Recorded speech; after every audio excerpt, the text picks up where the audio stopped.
Bueno, muy buenas y comenzamos el informativo con esa noticia de última hora, desplome del 10% ya para Credit Suisse, cuando hemos conocido en el día de hoy esos datos de Morningstar que advierten de que ha habido una salida muy importante de dinero en la última semana, desde el 13 de marzo, cuando conocimos la caída de Silicon Valley Bank en Estados Unidos, que ha desatado toda una crisis de confianza allí, en Estados Unidos, pero también aquí en Europa. Y por cierto, del rescate de Estados Unidos y la Fed a un rescate esta semana llevado a cabo por los grandes gigantes bancarios de Estados Unidos. Ayer, 11 entidades de Wall Street se pusieron de acuerdo para depositar 30.000 millones de dólares en First Republic Bank en un intento por reforzar sus finanzas y contener las consecuencias del colapso de los dos grandes bancos que la semana pasada colapsaron, ya lo saben, Silicon Valley Bank y Signature Bank. Bueno, pues ayer JP Morgan, Bank of America, Citigroup, Wells Fargo, todos estos van a depositar cada uno 5.000 millones de dólares en First Republic. Luego tenemos a Goldman Sachs y Morgan Stanley, que van a aportar 2.500 millones cada uno. Y mientras tanto, algunos más pequeños, Bank New York Mellon, PNC Bank, State Street, Truist y US Bank van a depositar 1.000 millones de dólares cada uno. Desde luego es mucho dinero, 30.000 millones para First Republic Bank, un banco regional de Estados Unidos. ¿Por qué no se le deja caer? Bueno, pues desde luego que todavía hay muchas dudas sobre si realmente esa medida de los 30.000 millones va a reforzar la confianza de los inversores en First Republic y también la confianza del sector bancario en general. Lo que está claro es que esos gigantes bancarios lo que están buscando quizá no sea tanto rescatar First Republic, sino más bien rescatar la confianza en un sistema bancario que está de capa caída. Pero ¿qué es lo que ha pasado con First Republic Bank?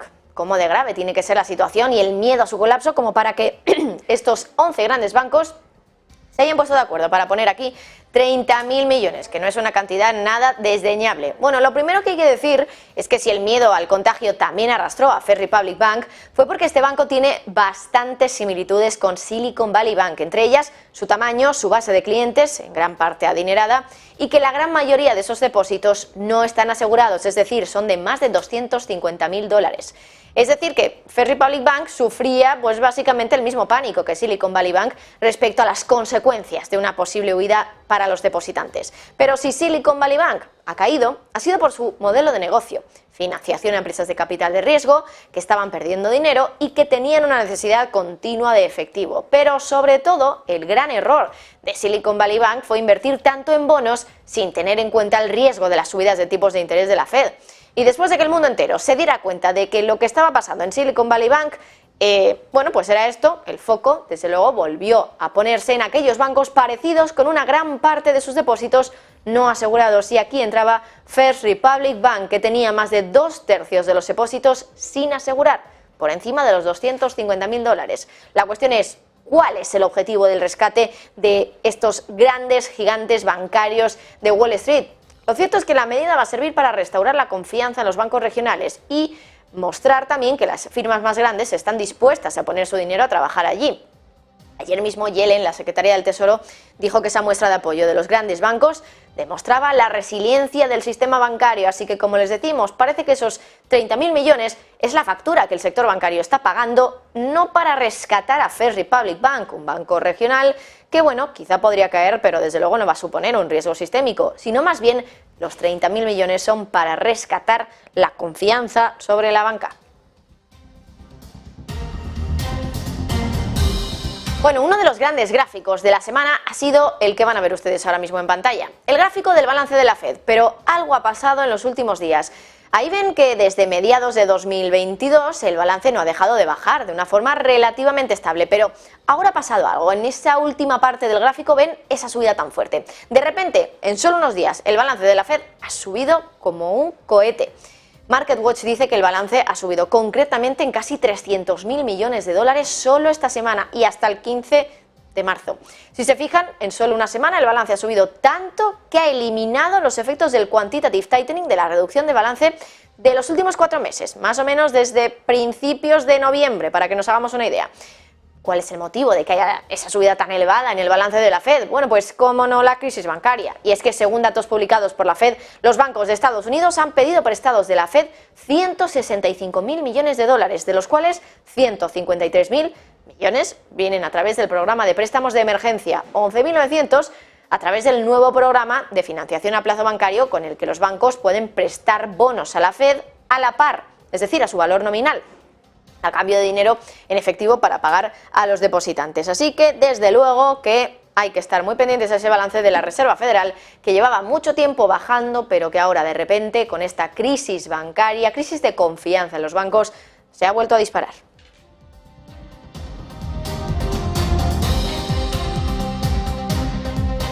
Bueno, y seguimos pendientes de este asunto del balance porque queremos saber cuál es el motivo de ese aumento del balance. Les hemos comentado aumento también de los préstamos de la Reserva Federal a los bancos. Pero ¿de dónde viene ese aumento aparte de ese aumento de préstamos?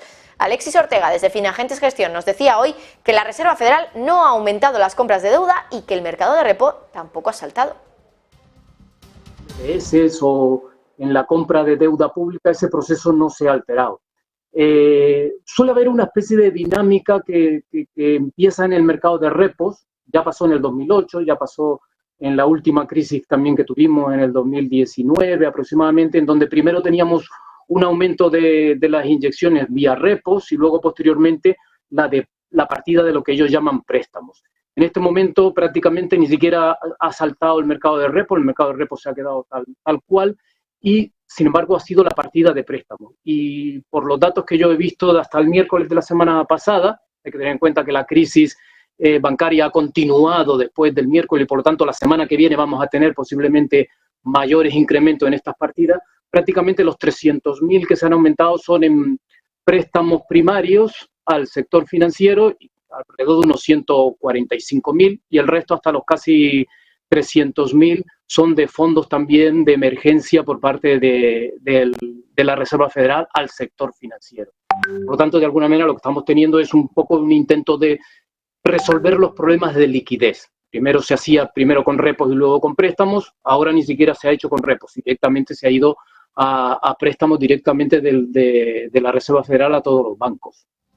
Puede tener más de una lectura porque ¿y si estamos ante la prueba de que la reducción de liquidez, de la reducción de los bancos centrales, de su balance, no es posible en un mundo donde el quantitative easing se ha convertido en un monstruo y con ello también a los balances de los bancos centrales?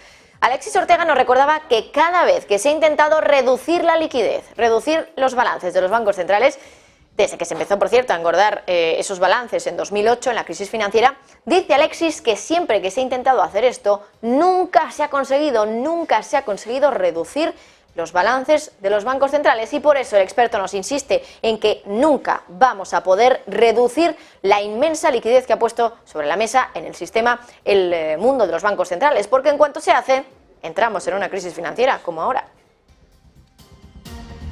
Posiblemente vamos a tener que seguir lanzando más liquidez. La pregunta al final de todo esto es que resolvimos un problema de liquidez en el 2008 con una inyección de liquidez y cada vez que hemos intentado reducir la liquidez acabamos con una crisis financiera y el resultado es que tarde o temprano la liquidez y los balances de la Reserva Federal, de los bancos centrales, vuelve otra vez a aumentar. Prácticamente parece como que el compromiso inicial de estos QE que eran aumentar el balance y luego reducirlo a una situación normal, como nos dijo Bernanke, que eso es absolutamente otra entelequia de los bancos centrales. No va a ser posible nunca reducir la liquidez. Esto es un sistema en donde en cuanto reduces la liquidez desde la última partida, hay crisis. Por lo tanto, de alguna manera, yo no me fijaría tanto en lo que pueda suceder ahora mismo en concretos, sino que realmente me da la impresión de que a la larga vamos a tener que volver otra vez a aumentar los balances y aumentar la liquidez. Hablaremos enseguida de la Reserva Federal y de esa ventana de liquidez que ha puesto en marcha y que se ha disparado en los últimos días a un nivel incluso mayor al de la crisis financiera 2008. Pero antes también hablamos del Banco Central Europeo, porque después de que ayer Christine Lagarde le diera poca importancia al pánico bancario de los últimos días, hoy amanecemos con esta noticia, que el Banco Central Europeo ha convocado una reunión no programada de la Junta de Supervisión para hablar de la extrema situación bancaria, concretamente para discutir sobre el estrés y las vulnerabilidades en el sector bancario de la zona euro tras las ventas masivas en las acciones bancarias. El portavoz del BCE ha dicho que el Consejo de Supervisión se reúne para intercambiar puntos de vista y para proporcionar a los miembros una actualización de los desarrollos recientes en el sector bancario. Ese encuentro sigue a otra reunión ad hoc similar a principios de esta semana y una fuente de Reuters asegura que el propósito de la reunión es monitorizar la liquidez en el sector bancario de la zona euro y observar cualquier vulnerabilidad a una huida de depósitos en cualquier banco.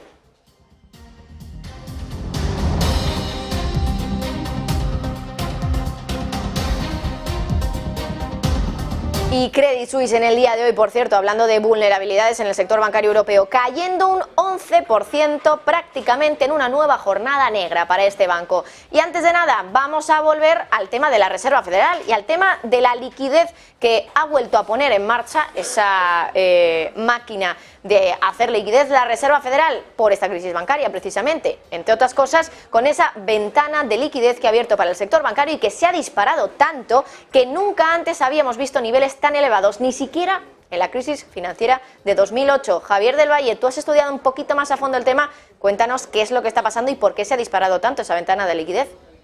Muy buenas tardes, Marta. Efectivamente, se ha disparado en la última semana, que son los datos que conocíamos a día 15, cerrando la semana desde el día 15, los últimos 7 días, y el mercado está vuelto a hablar que estamos volviendo al quantitative easing de la Reserva Federal, que es un quantitative easing encubierto. Aquí hay que destacar varias cosas porque realmente no es un QE como tal, no es un quantitative easing, porque no hay compra de bonos. La Reserva Federal no está comprando ni bonos hipotecarios ni tampoco bonos del Estado en sus balances. ¿Qué es lo que está pasando? ¿Por qué el balance ha incrementado? Por ejemplo, si miramos el tuit que pone Charlie Vilello, dice el Fed Put ha vuelto. ¿Qué es Fed Put? ¿A qué hace referencia? Bueno, este término viene de cuando Alan Greenspan era el director de la Reserva Federal y salvó a los mercados con esa Fed Put porque intervino los mercados para no dejar que cayesen.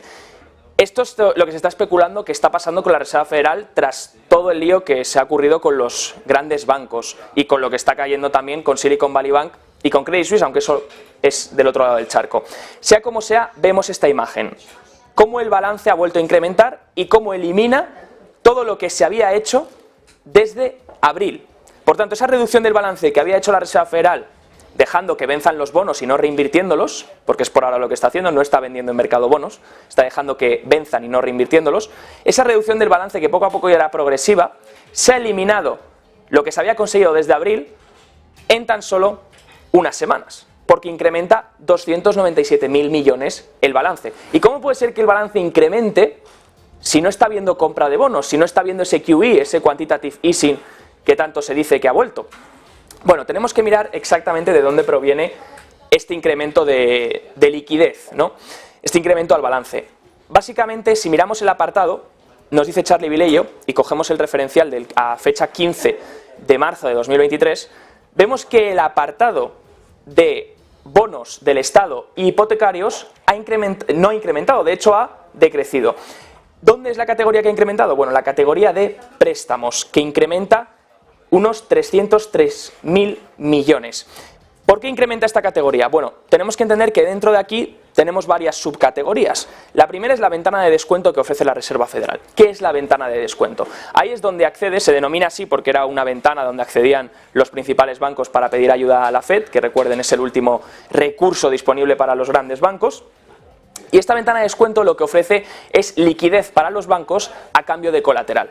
Cuando los bancos necesitan liquidez, acuden a la ventana de descuento de la Reserva Federal, les presta ese dinero y a cambio el banco entrega un colateral. Sin embargo, el pasado domingo, con lo que ocurrió con lo de Silicon Valley Bank, recuerden, domingo 12 de marzo, la Reserva Federal aprobó un nuevo plan, un plan que se denomina BTFP y que es una especie de ventana de descuento, pero mucho mejor, una ventana de descuento con esteroides, podríamos definir, Marta. ¿Por qué? Porque tú puedes hacer lo mismo, puedes pedir liquidez a cambio del colateral, pero el colateral que entregas te lo valoran al par. O sea que aunque el colateral haya perdido valor por el camino, porque los tipos de interés han subido, te están valorando ese colateral al par e incluso los intereses que vas a pagar son menores que la ventana de descuento tradicional. La pregunta que nos viene ahora es, ¿por qué si la Reserva Federal ha aprobado este programa, vemos que 152.000 millones vienen de la ventana de descuento tradicional y tan solo 12.000 millones del programa BTFP, de ese programa que se aprobó el domingo, que recuerden, te valoran el colateral a par y encima unos menores intereses que la ventana de descuento? Podemos pensar, o aquí hay diferentes teorías, y la que más razonable me parece desde mi opinión, es que como esto se aprobó el domingo y estamos viendo los datos de miércoles a miércoles, no estamos viendo realmente toda la demanda todavía que está viendo en el programa BTFP, que se aprobó el domingo y por tanto los bancos antes del domingo, con ese lío de Silicon Valley Bank y con los miedos que había, seguramente acudieron a la ventana de descuento de la Reserva Federal antes de que estuviese disponible ese plan BTFP. Veremos si la semana que viene, con la actualización del balance, vemos que de nuevo este programa, que ofrece mejores incentivos, pues empieza a repuntar. Pero recuerden, esto no es una compra de bonos por parte de la Reserva Federal, es debido a esta ventana de descuento, los bancos pidiendo liquidez, la FED otorgándosela a cambio del colateral. ¿Y cómo se comporta la Reserva Federal, la liquidez de la SP500 cuando la liquidez de la Reserva Federal incrementa? Bueno, pues normalmente la liquidez permite que las bolsas puedan subir, veremos si lo consiguen. Pero claro, si la Reserva Federal se pone a inyectar liquidez por otras vías que no sean la compra de activos, pues eso es potencialmente también inflacionario, ¿no? Como veremos cómo afecta también a la economía. Sea como sea, la FED ya está con esas herramientas, intentando no romper cosas, intentando que todo le salga bien, pero algo hay que sacrificar siempre, ¿no? Es muy interesante, desde luego, todo lo que nos has contado, Javier, hablando un poco de todo el contexto que hay ahora mismo, esa subida en el balance que no es por una compra de activos directamente por parte de la Reserva Federal, eso hay que tenerlo claro, pero aún así sigue siendo un aumento del balance y tiene eso sus consecuencias también en la bolsa. Javier del Valle, muchas gracias por esa información. Vamos a hacer una breve pausa, pero volvemos enseguida con toda la información de la jornada, con el desplome de Credit Suisse, y también tendremos a Gabriel Montalto, además de otro analista, a Gonzalo Cañete, para analizar la situación ahora mismo del mercado. Un desplome en Credit Suisse que de nuevo vuelve al doble dígito, al 10%, porque hemos conocido nuevas cifras, nuevos datos sobre salidas de depósitos en Credit Suisse. Más miedo para el mercado. Breve pausa y volvemos.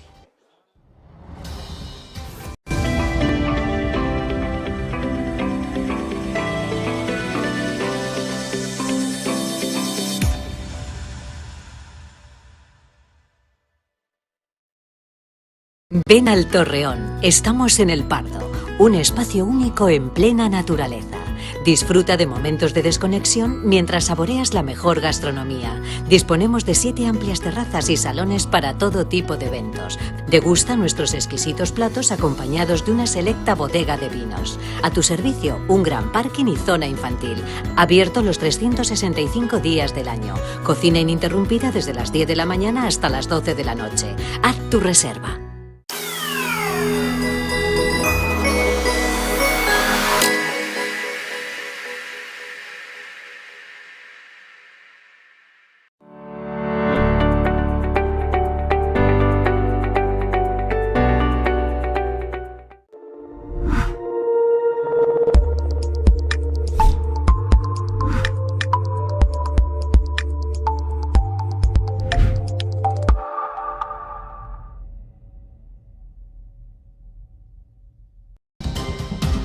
Bueno, de nuevo tenemos una jornada de miedo en Europa. Las bolsas europeas ya se dejan más de un 1%, algunos de los principales índices, el IBEX 1,3, el K40 1,15, también tenemos por ejemplo al DAX alemán con un 1,11% de retroceso y el MIPTEL 1,17. Gabriel Montalto, muy buenas.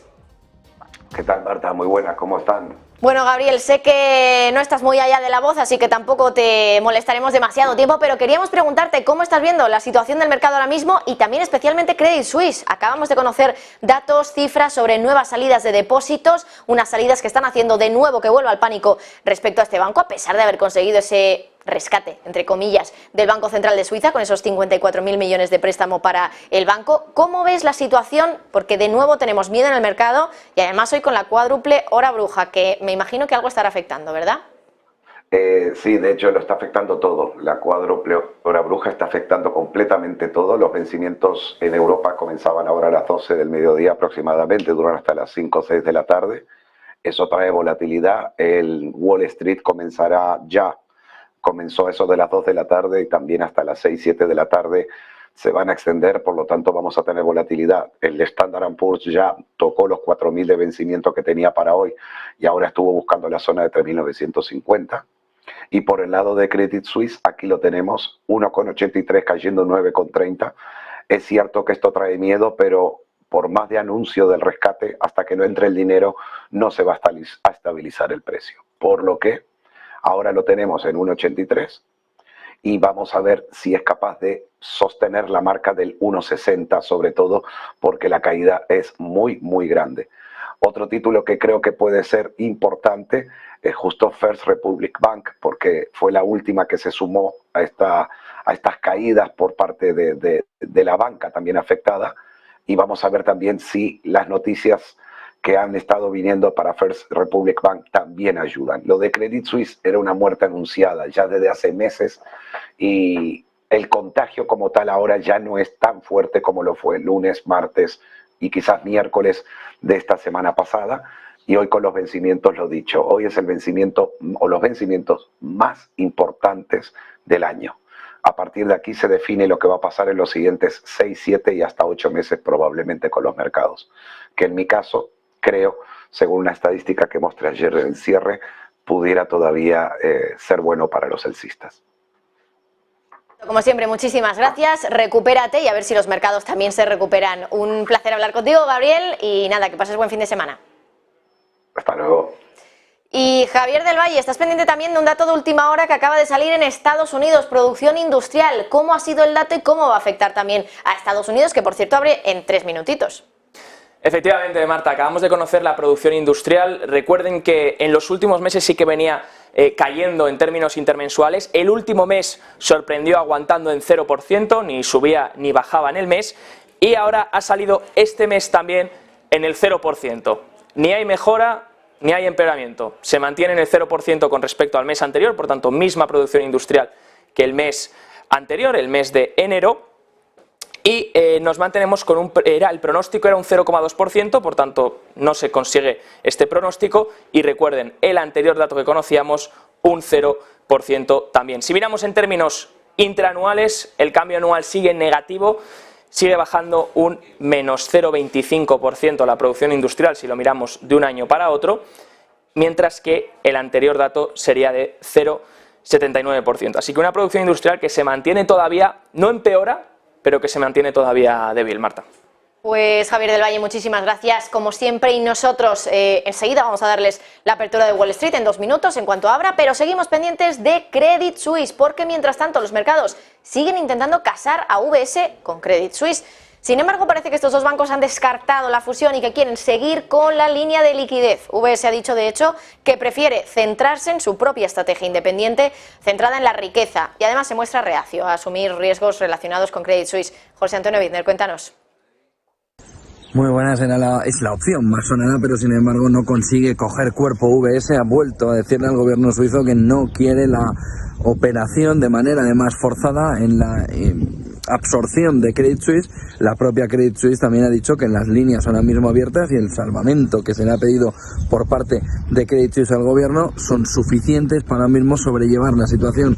UBS y Credit Suisse siguen oponiéndose a que haya una unión forzada entre ambos. Lo que no sabemos es si la tozudez de la situación de la crisis financiera pudiera llevar en el corto plazo a obligarles a esa operación. Ahora mismo UBS dice que no quiere realizar ese procedimiento.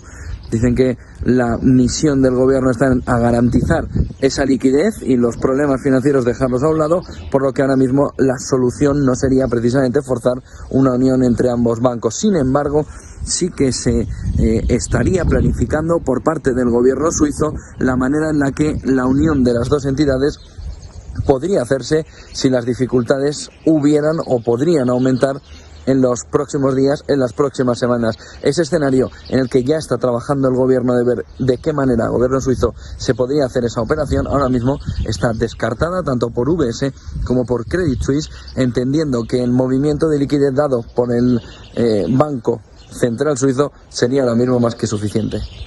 Bueno, pues veremos realmente qué es lo suficiente para Credit Suisse. De momento parece que esa ayuda del Banco Central de Suiza no lo está haciendo, porque después de los datos de salidas de depósitos que hemos seguido viendo en el día de hoy, gracias a los datos que ha proporcionado Morningstar, hoy tenemos nueva caída, nuevo desplome del 9% para Credit Suisse.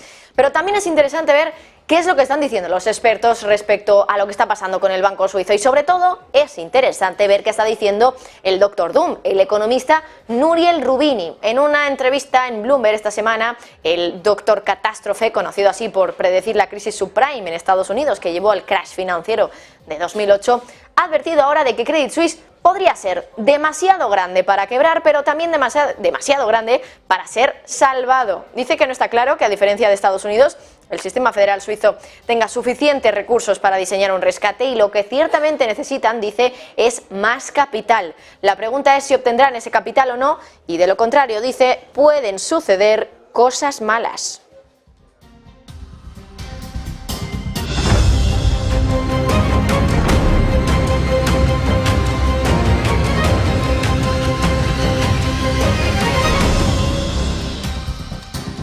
Hablamos ahora de energía. Repsol decide no desarrollar una terminal de gas natural licuado en la costa este de Canadá por considerar que costaría demasiado enviar el gas a la terminal. La empresa había estado estudiando el desarrollo de esa terminal de exportación de gas natural licuado en Canadá para abastecer a los mercados europeos. Era parte de una serie de medidas en todo el mundo para asegurar suministros alternativos al gas ruso tras la invasión de Ucrania. Pero para llegar a la terminal, el gas tendría que ser transportado miles de kilómetros desde el oeste de Canadá, lo que requeriría una nueva red de gasoductos a través de provincias canadienses y estados del noreste de Estados Unidos, que en el pasado se han resistido al desarrollo de combustibles fósiles. Un portavoz de Repsol ha dicho que, en un comunicado, que tras un estudio realizado por la empresa se ha determinado no continuar con el proyecto porque los peajes asociados a ese proyecto lo hacían poco rentable. Hoy el secretario general de la OTAN, Jens Stoltenberg, y la presidenta de la Comisión Europea, Ursula von der Leyen, han viajado a Noruega, a la plataforma Troll A, en el Mar del Norte, que extrae gas del mayor yacimiento noruego. Una visita que subraya la importancia del gas noruego para la seguridad energética de Europa, y tras la caída de los flujos rusos, el país nórdico, ya saben, que se ha convertido en el mayor proveedor de gas de la Unión Europea.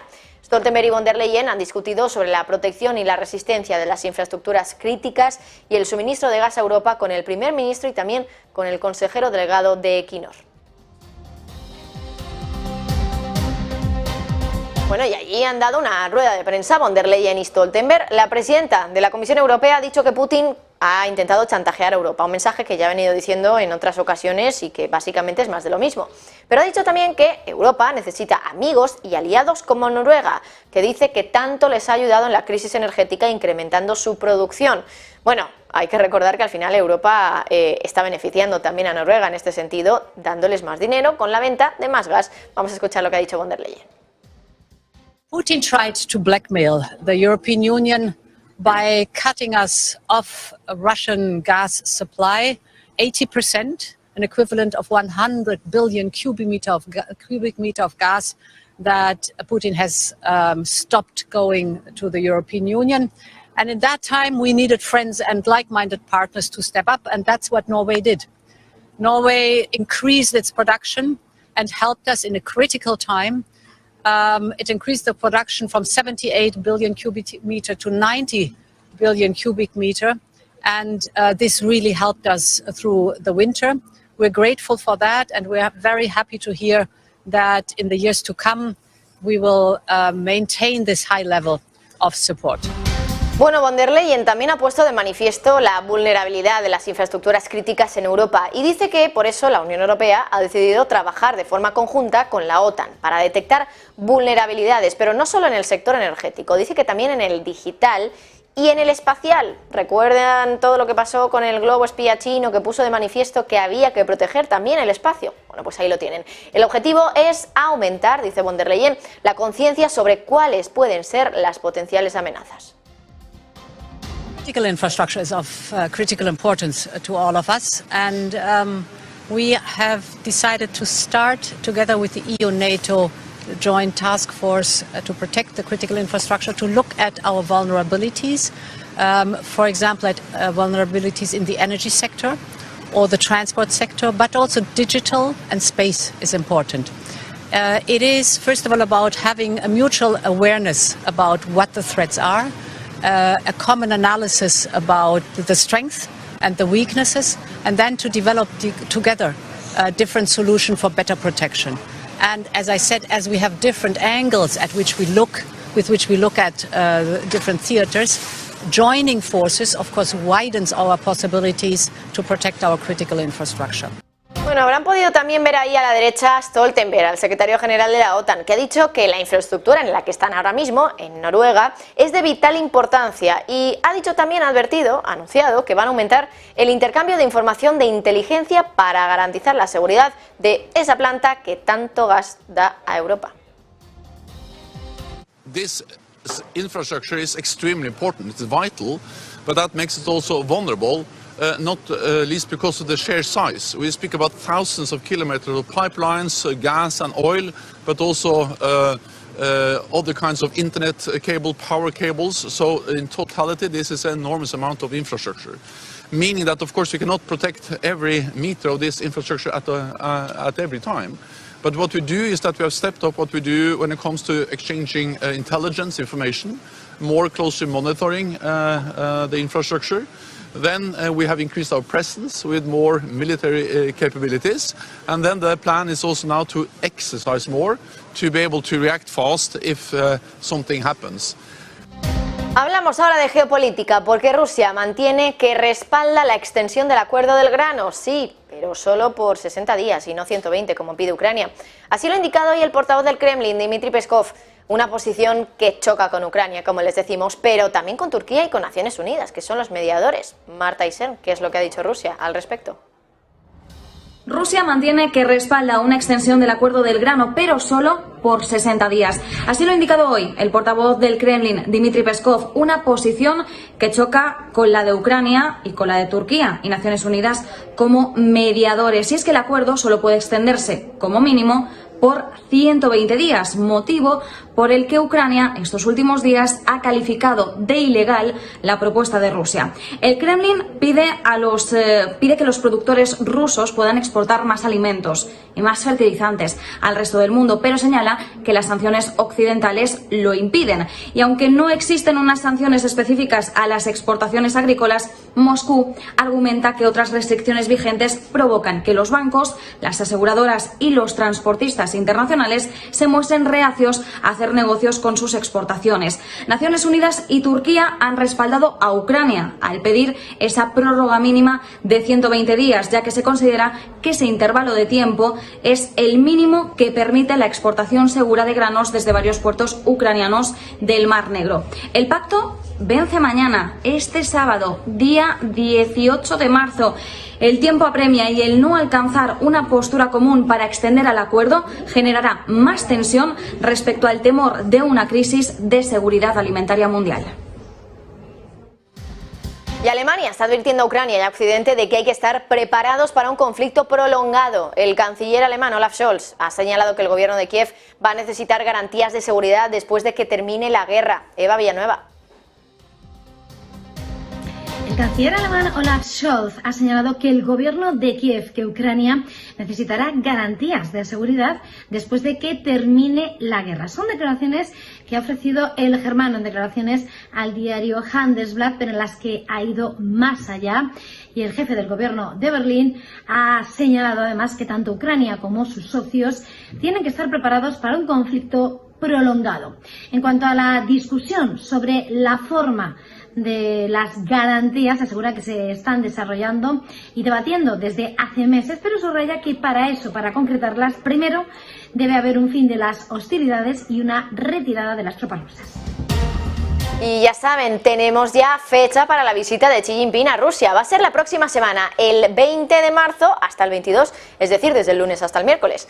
Xi Jinping se va a reunir con Putin y el Kremlin ha confesado que van a hablar sobre temas del desarrollo de relaciones de asociación global e interacción estratégica entre Rusia y China, pero ojo, porque también se ha dicho por parte de la agencia rusa RIA que van a tratar el conflicto en Ucrania. Veremos si se llega a algún tipo de acuerdo sobre cómo desarrollar las negociaciones con Ucrania. También ha dicho Rusia, el Kremlin, que van a firmar importantes documentos bilaterales. Financial Times ha informado hoy de que, según una fuente, Xi Jinping podría llevar a cabo incluso una videoconferencia con Zelensky, con el presidente ucraniano. Bueno, una información que llega después de que esta semana les contáramos también que China estaba dispuesta a trabajar con Ucrania para un plan de paz propuesto por Kiev.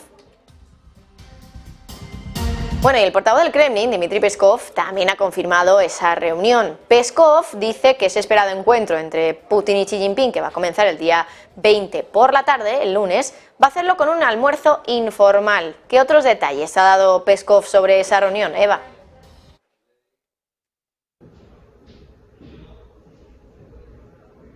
El portavoz del gobierno ruso, Dmitry Peskov, acaba de confirmar que el presidente ruso Vladimir Putin y su homólogo chino Xi Jinping se van a reunir con motivo del viaje oficial del líder del gigante asiático la próxima semana a Moscú. Según Peskov, ese esperado encuentro entre ambos mandatarios, entre Putin y Xi Jinping, comenzará el 20 de marzo por la tarde, es decir, el próximo lunes, en un almuerzo informal, pero será después de la reunión del 21 de marzo, ya martes, cuando se espera que ofrezcan ambos comunicados de prensa. El encuentro, sin lugar a dudas, es uno de los puntos que más expectación genera a nivel internacional. El encuentro entre ambos mandatarios. China, que ha sido el gran aval de Rusia desde que arrancase la invasión de Ucrania, lo que Moscú ha venido llamando esa operación especial, y de hecho China no ha llegado a condenar esa operación especial, pero sí ha abogado en todo momento por la paz. Y ojo, porque Ucrania parece que quiere hablar con China. Eso podría indicar que quiere que Zelensky quiere más bien que Xi Jinping utilice su cercanía con Putin para gestionar un posible acuerdo, por lo menos de negociación, con Rusia. Hoy hemos conocido que la oficina del presidente de Ucrania ya trabaja para preparar una posible conversación con el líder chino, con Xi Jinping.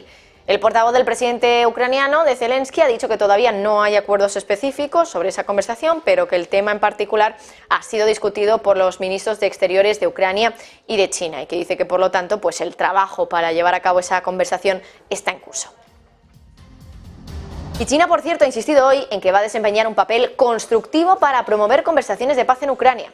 Lo ha hecho tras anunciar que su presidente, Xi Jinping, va a visitar Rusia, mientras el ministro de Exteriores, Qin Gang, ha mantenido anoche una conversación telefónica con su homólogo ucraniano, con Dmytro Kuleba. Eva, cuéntanos qué es lo que dice China respecto a Ucrania. China acaba de presentarse una vez más como la llave para lograr la paz en Ucrania, y lo ha vuelto a hacer justo cuando acaba de confirmar el viaje oficial de su presidente, de Xi Jinping, a Moscú para la próxima semana. El portavoz de Exteriores, Wang Wenbin, ha insistido en que Pekín va a desempeñar un papel constructivo para promover unas conversaciones de paz entre Ucrania y Rusia, y ha confirmado que anoche el ministro de Exteriores del gigante asiático, Qin Gang, mantuvo una conversación telefónica con su homólogo ucraniano, con Dmytro Kuleba, precisamente, y sobre el viaje oficial que el mandatario chino va a llevar a cabo la semana próxima a Rusia. Wang ha destacado que va a ser una visita de paz, durante la cual Pekín va a mantener, dice, su posición objetiva y justa sobre la crisis de Ucrania. Recordemos que hasta el momento, y desde que Moscú lanzase lo que llamó esa operación especial, la invasión de Ucrania en febrero del año pasado, China ha sido el gran aval de Rusia. Nunca ha condenado la invasión, aunque eso sí, desde todos los ámbitos ha tratado de defender su posición a favor de una solución de paz. Bueno, tenemos muchas buenas noticias que contarles en el informativo, desde luego. Vamos a hacer una pequeña pausa, volvemos enseguida, así que no se vayan.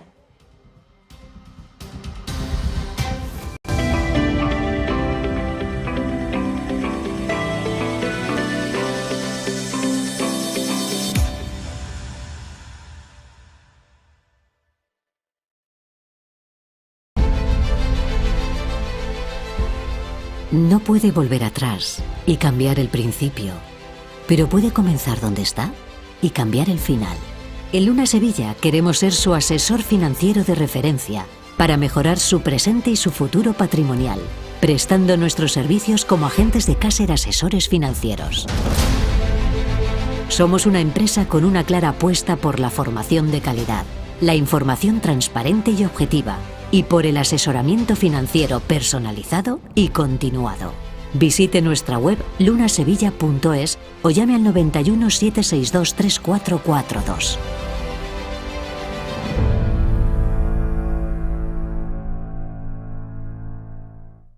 Ven al Torreón, estamos en el Pardo, un espacio único en plena naturaleza.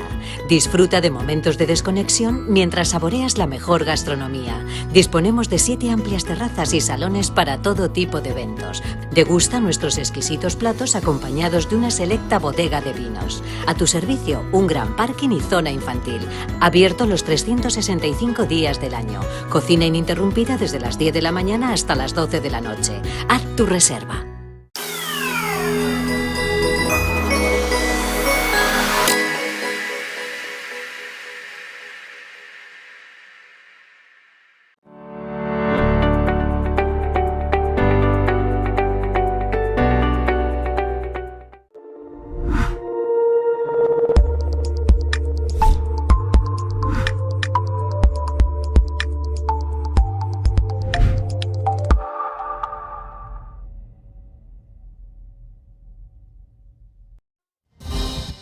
El desbloqueo del acceso a la OTAN para Finlandia está cerca. Turquía está a punto de ratificar el ingreso de Finlandia en la Alianza Atlántica. El presidente Erdogan se va a reunir hoy con el jefe de Estado de Finlandia a las 2:30 de la tarde, hora de Ankara, hora turca, y el presidente del país, Erdogan, ha dicho que planea cumplir la promesa a Finlandia sobre su intento de unirse a la OTAN. Los dos tienen previsto celebrar una rueda de prensa conjunta a las 4:45 hora local. Esa probable ratificación de Turquía va a dejar a Hungría como el único obstáculo y el último para la adhesión de Finlandia si el primer ministro Orbán sigue retrasando esa votación parlamentaria, que lo ha hecho en el día de hoy. Además, también arroja más dudas sobre la oferta de Suecia para unirse a la Alianza de Defensa. Y por cierto, noticia de última hora que nos hace mirar concretamente a Reino Unido. Acabamos de conocer, entre otras cosas, que el Reino Unido ha eliminado las medidas fronterizas temporales para las llegadas desde China, es decir, pues un paso más de Occidente, en este caso del Reino Unido, para volver a una relación normal con China, por lo menos por la parte del coronavirus. Recuerden que China ha sido uno de los últimos países en retirar esas restricciones respecto al COVID y ahora países que no permitían la entrada o al menos lo hacían con matices de ciudadanos que venían desde China, ahora ya han levantado esas medidas transfronterizas. Así que, veremos dónde queda este asunto, pero por el momento sabemos que Reino Unido, como les decimos, pues ha retirado esas medidas fronterizas para las llegadas de personas que vienen de China. El mercado en el día de hoy sigue cotizando a la baja. Por cierto, ha abierto Wall Street y lo ha hecho también con caídas. El S&P 500 cae un 0,39, el Dow Jones más de un 1%. Y tenemos también, al Nasdaq, que ahora mismo cotiza en positivo, pero con una subida muy pequeñita, 0,05. Repasamos también lo que está haciendo Credit Suisse, ya saben, banco afectado también en los últimos momentos, en las últimas horas, por la cifra que ha publicado Morningstar respecto a la salida de los depósitos, salida de dinero que sigue en Credit Suisse en los últimos días, 9% cae ya, así que vamos a analizar ya la jornada del día de hoy, afectada también por la cuádruple hora bruja, ya saben, momento de mucha volatilidad en los mercados.